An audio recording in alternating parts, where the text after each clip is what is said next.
আসসালামু আলাইকুম। প্রিয় গাইস, কেমন আছেন? আমি আলহামদুলিল্লাহ ভালো আছি।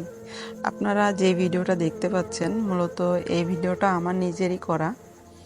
আর এই ভিডিওটা সম্পূর্ণ দেখবেন, আমি শেষে গিয়ে কিছু কথা বলবো ইনশাল্লাহ। ছেলে আমার মস্ত মানুষ, মস্ত অফিসার, মস্ত ফ্ল্যাটে যায় না দেখা এ পার ও পার। ছেলে আমার মস্ত মানুষ, মস্ত অফিসার, মস্ত ফ্ল্যাটে যায় না দেখা এ পার ও পার। নানান রকম জিনিস আর আসবাব দামি দামি, সবচেয়ে কম দামি ছিলাম একমাত্র আমি।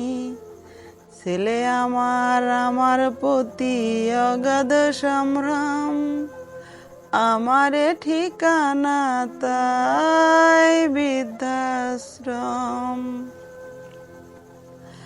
আমার ব্যবহারের সেই আলমারি আর আয়না, ওসব নাকি বেশ পুরনো ফ্ল্যাটে রাখা যায় না। আমার ব্যবহারের সেই আলমারি আর আয়না, ওসব নাকি বেশ পুরনো ফ্ল্যাটে রাখা যায় না। ওর বাবার ছবি ঘড়ি সড়ি বিদায় হলো তাড়াতাড়ি, ছেড়ে দিল কাকে খেলো পোষা বুড়ো ময়না। স্বামী স্ত্রী আর অ্যালসেশিয়ান ঘর, আমারে ঠিকানা তাই বৃদ্ধাশ্রম। নিজে হাতে ভাত খেতে পারত না তো খোকা, বলতাম আমি না থাকলে রে কি করবি এ বোকা।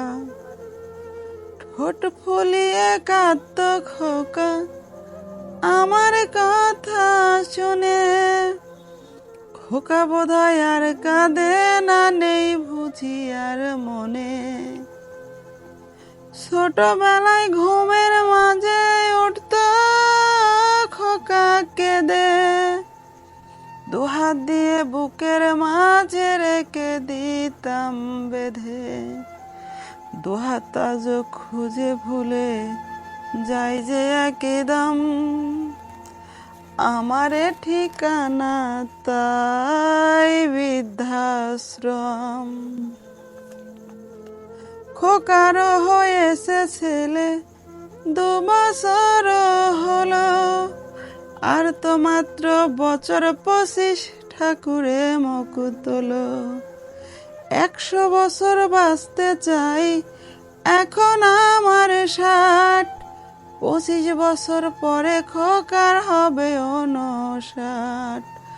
আশ্রমেরই ঘরটা ছোট, জায়গা অনেক বড়, খোকা আমি দুজনেতে থাকবো পাশাপাশি।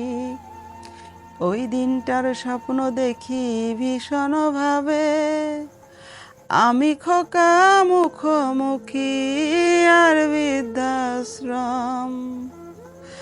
আমি খোকা মুখোমুখি আর বৃদ্ধাশ্রম। প্রিয় গাইস, আমি পাবনা যাওয়ার জন্য মূলত স্টেশনে এসে দাঁড়িয়েছিলাম, আর বাচ্চাটার মায়ের সাথে ছিল, দেখতে পাচ্ছেন তার মাকে। তো বাচ্চাটা বারবার এসে আমাকে জড়িয়ে ধরতেছিল আর বলতেছিল যে আমাকে একটু কোলে নিতে, কিন্তু বাচ্চাটার গায়ে প্রচুর ময়লা, মানে কোলে নেওয়ার উপযুক্ত না। তো বাচ্চাটার মাঠ থেকে অনুমতি নিয়ে তাকে আমি গোসল করিয়ে একটা নতুন পোশাক পরিয়ে দিই। ভিডিওটা আমি ছেড়েছিলাম, কিন্তু কোনো কারণে ভিডিওটা নষ্ট হয়ে যায়, তাই পরবর্তীতে আবার আমি ছাড়তেছি।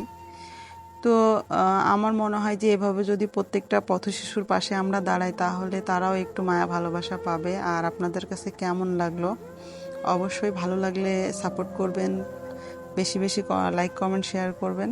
আর এই যে তার মার কাছে বাচ্চাটাকে তুলে দিলাম। সবাইকে আল্লাহ হাফেজ।